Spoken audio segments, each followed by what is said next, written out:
abemeruka ntibagira ngo iby'ubutegetsi nibyo beremise gukora emirimo yabo kurungi. Abantu abo nabo bataka pressure kushanga naye nango tekemo abantu be ubundi abakumusapoting, and some of them no shanga batari subsistence households.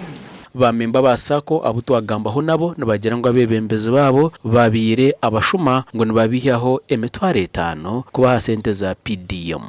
Nkabanyiro umusizo nkari intambara no bakwita tumukunde twahijirara bazungwaha batira ikintu cyabo niwe mwera amazima tagagamenga bazuma mukatwiba twabarga nakuruka ziriyo ingana sekretariwe nchika hariya yahika center yanjera tingurira mu icupa persona namujera ntingu cyukwereza anjera tanakushara haro misho ayirukangarga ihayoriya amareta directing inyowenga banza natandukana ndukurikinyima na group ndukutandukana mfezezi yuko banza nazumi yakabiri hatu wakija ya musyanyo wabe nashikira biriyone bizakusiya amwakira mu cimito mfezezi ya Moses ati Moses torabirimo twagabiriza beze twakawunzi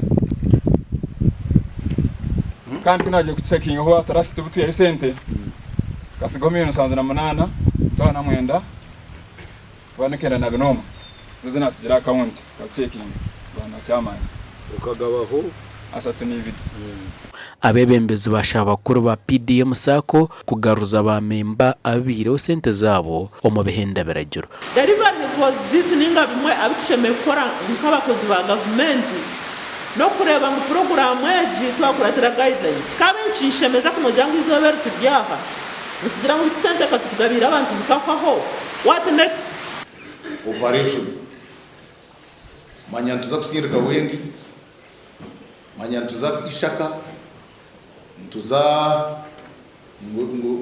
kurambura babiyaho sente which sente estari mu puroguraamu ejo manage bakwita extortion mu rujungu twafuna irizo complaint yo kugira ngo abantu bafunire sente nce kuruga ahazibashabire.